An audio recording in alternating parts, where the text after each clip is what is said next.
నమస్తే. సంధ్యా థియేటర్లో 4వ తారీఖున సంఘటన జరిగింది. రేవతి మరణించింది. 27 రోజుల తర్వాత ఎట్టకేలకు చిట్ట చివరకు సినిమా హీరో గారు, ఆంధ్రప్రదేశ్ ఉప ముఖ్యమంత్రి గారు నోరు విప్పి మాట్లాడారు.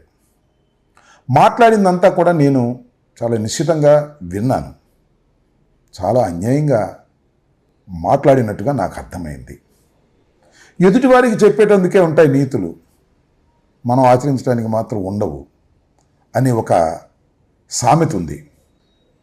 పవన్ కళ్యాణ్ గారు మాట్లాడిన మాటలన్నీ విన్నప్పుడు నాకు అది గుర్తొచ్చింది.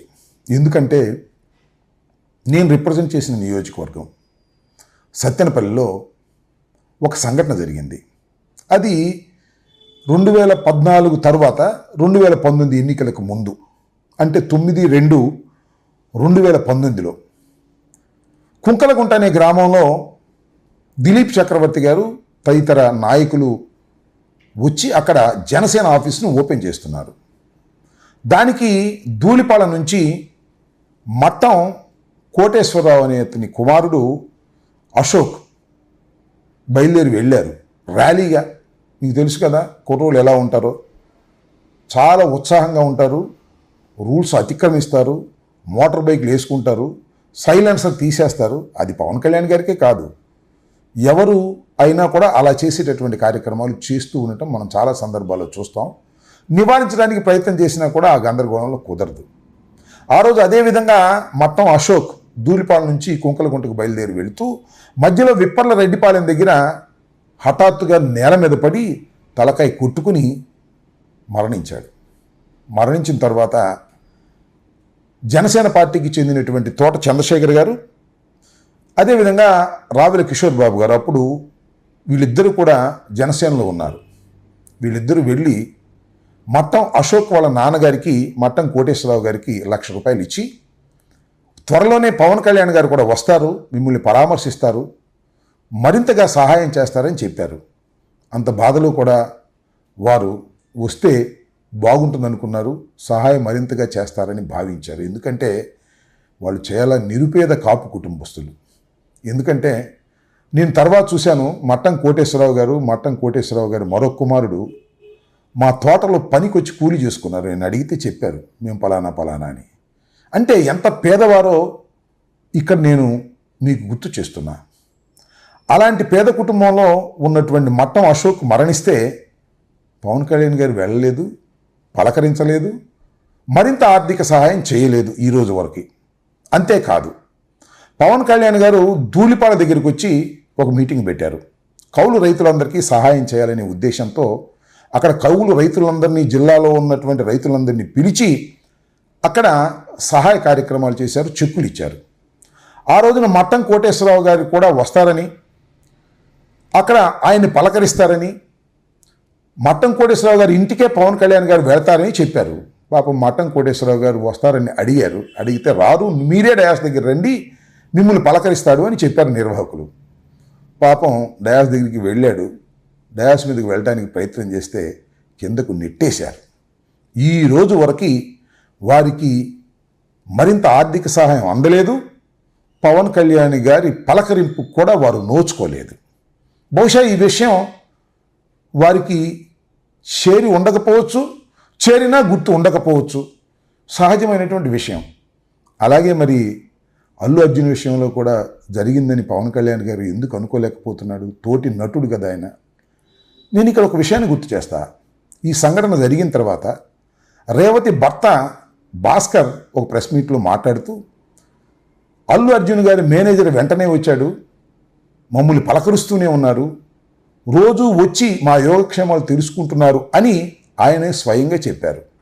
అంటే ఇక్కడ అల్లు అర్జున్ గారు వెళ్ళకపోయినా కేర్ తీసుకునేటువంటి కార్యక్రమం చేశారు అనేది మీరు గుర్తించలేకపోయారు. ఆ తర్వాత 25 లక్షలు ప్రకటించారు.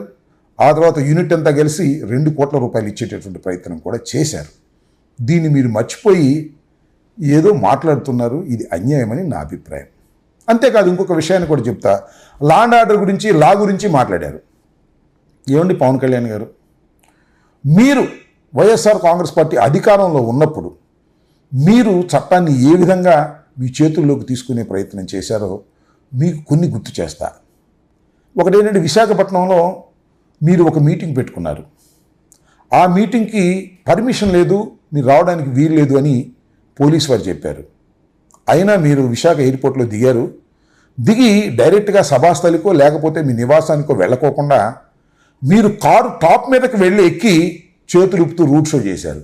అయ్యా, రోడ్ షోకి పర్మిషన్ లేదు, మీరు చెయ్యొద్దు, ఒత్తిడి పెరుగుతుంది అని పోలీసు వారు మిమ్మల్ని నివారించే ప్రయత్నం చేస్తే మీరు ఏ కామెంట్ చేశారో గుర్తుందా మీకు? ఏం చేశారు? నన్ను ఒక పోలీస్ ఆఫీసర్ వచ్చి వ్యాన్ మీద ఎక్కి నేను చేతులు ఊపుతుంటే నన్ను దిగమంటాడా? ఏంటిది? ఏమిటి అక్రమం? ఏమిటి అన్యాయం అన్నారు. ఆ రోజు ఏమైంది సార్? ఆ రోజు మర్చిపోయారా మీరు లా అండ్ ఆర్డర్ గురించి? అంతేకాదు, బిప్పటంలో రోడ్డు వైడనింగ్లో కొందరు ఇళ్ళు లేదా గోడలు పగలగొట్టవలసిన అనివార్యమైన పరిస్థితుల్లో చట్ట ప్రకారంగా పగలగొడితే మీరేం చేశారు? పెద్ద ర్యాలీగా కారు మీద ఎక్కి కూర్చుని చేతులు ఊపుకుంటూ పెద్ద రోడ్ షో చేస్తూ ఆ రోజు వెళ్ళారే. అవన్నీ మర్చిపోయారా? అందుకే అంటున్నా, ఎదుటివాడికి చెప్పేటందుకే నీతులు ఉంటాయి. ఏమి శక్తిరి అంటారు కదా, ఆ రకంగా ఏమి చెప్పారండి మీరు ఇందాక. చాలా దారుణంగా మీరు, సరే అఫ్కోర్స్ రేవంత్ రెడ్డి గారిని మీరు పొగడాలనుకుంటే పొగడండి, ఎవరికీ అభ్యంతరం లేదు. లేదు, అల్లు అర్జున్ గారు మీరు శిల్పా రవి ఎన్నికల్లోకి వెళ్ళి ఆయనకి మద్దతు ఇవ్వడానికి ప్రయత్నం చేశారనే కోపం ఉంటే ఉంచుకోండి, ఏ విధమైన అభ్యంతరం లేదు. కానీ ఈ విధంగా మీ కోపాన్ని, మీ కుట్రని ఈ విధంగా మీరు మాట్లాడడం సమంజసమా? 4వ తారీఖు జరిగితే ఈ రోజు వరకు మీరు మాట్లాడలేదు అంటే సుమారుగా 27 రోజులు, నెల పూర్తి అవుతుంది.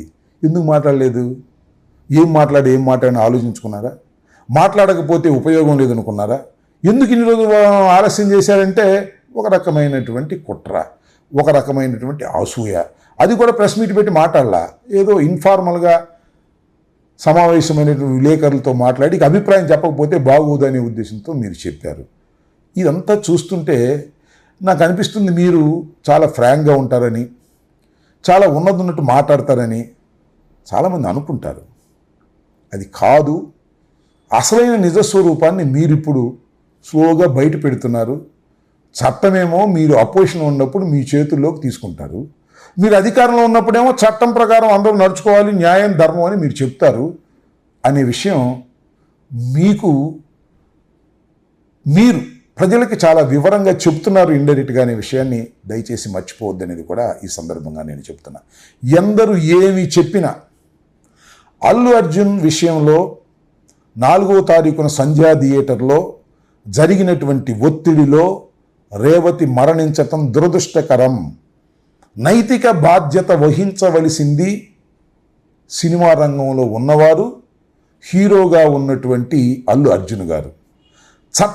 చట్టపరమైనటువంటి బాధ్యతను వహించవలసింది ప్రభుత్వం. దీనిలో ఏ విధమైన సందేహము లేదు. It is purely an accident.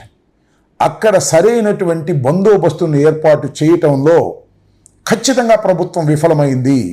Revanth Reddy గారి ప్రభుత్వం విఫలమైంది.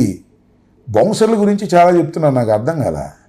బౌన్సర్ల డ్యూటీ ఏంటి నాకు అర్థం కాలేదు. నేను బౌన్సర్ని పెట్టుకున్నాను అనుకోండి, నన్ను రక్షించడమే వాళ్ళ డ్యూటీ తప్ప లా అండ్ ఆర్డర్ మెయింటైన్ చేయడం బౌన్సర్ లక్షణం కాదు, వారి డ్యూటీ కూడా కాదు. లా అండ్ ఆర్డర్ని కాపాడవలసింది, అందరినీ సమానంగా చూసుకోవలసింది public servants. Bouncers public servants కారు. నేను పెట్టుకుంటే నా సర్వెంట్సే, నా రక్షణే వాళ్ళకి ప్రధానం అనే విషయాన్ని కూడా తెలుసుకోవాలని ఈ సందర్భంగా మనవి చేస్తున్నా. కాబట్టి టోటల్గా నాకు అర్థమైంది ఏంటంటే, చాలా రోజుల తర్వాత చాలా ఆలోచించుకొని మాట్లాడదామా వద్దా, మాట్లాడకపోతే బాగోదు, మాట్లాడితేనేమో జనంలో రియాక్షన్ బ్యాడ్గా వస్తుంది, అధర్మంగా మాట్లాడేది అని అనుకొని ఆలోచన చేసి 20 రోజుల తర్వాత మీరు మాట్లాడినటువంటి మాటలు చూస్తే ఎదుటివాడికి చెప్పేటందుకే నీతులు ఉంటాయి కానీ మనం ఆచరించడానికి మాత్రం ఉండవు అనేది కుండ బద్దలు కొట్టి చెప్పారనేది నాకు అర్థమవుతా ఉన్నది. ధన్యవాదాలు.